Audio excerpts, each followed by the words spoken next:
የሚገርም ነው። አሁን እንግዲህ እያወራን ያለነው ራዕይ 13 ሁለተኛው አውሬ ያልነው አሜሪካን የሚወክለው መንግስት ነው።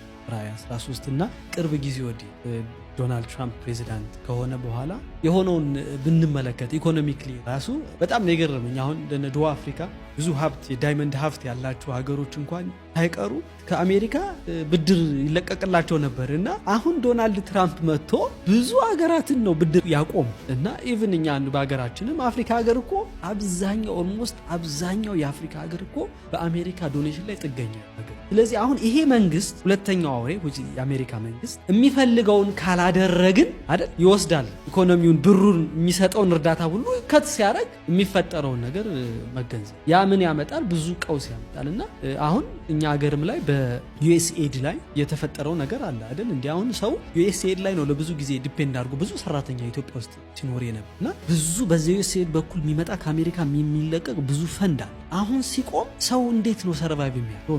ምንድነው የሚሆን? አሁን ወደፊት የሚመጣው ደግሞ እኛ የምንለውን መንፈሳዊ አምልኮውን ካላመለካችሁ፣ እኛ በምንላችሁ ህግ ካልሄዳችሁ እርዳታውን ሁሉ ነገር ከት እናደርጋለን ሲባል የመሞትና የህይወት ጉዳይ ይሆናል። ስለዚህ አማኝነታችን ለማን ይሆናል? በዛ መጽሐፍ ቅዱስ ዕንባቆም 3 ላይ እንደሚናገረው በለስ ፍሬዋን ባታፈራ የወይን አረግ ፍሬ ባይገኝ አይደል ከብቶች ላሞች በጋጥ ውስጥ ባይገኙ እኔ በእግዚአብሔር ደስ ማለት የምበላው ነገርም ባይኖር የምጠጣው እያንዳንዱ ነገር ከዙሪያ ባይሆንም አሁን ዛሬ እኛ በእግዚአብሔር መታመን መልመድ አይደል እንዴ? እግዚአብሔር ተናግሯል። የምድር አዋፍን ተመልከቱ፣ አይዘሩም አያጭዱም፣ የሰማይ አባታችሁ ግን ይመግባችኋል። እናንተ ከነሱ አትበልጡምን? እመግባችኋለሁ። ስለዚህ አሁን እኛ ታማኝነታችን ለማን? ለእግዚአብሔር ነው መሆን ያለው። ምክንያቱም ጊዜው እየመጣ ነው። ኢኮኖሚው በሙሉ በዘንዶ ስር ውስጥ እንዳለና የሚፈልገውን አምልኮ ለማግኘት ኢኮኖሚውን ኮንትሮል እንዳደረገ መጽሐፍ ቅዱስ።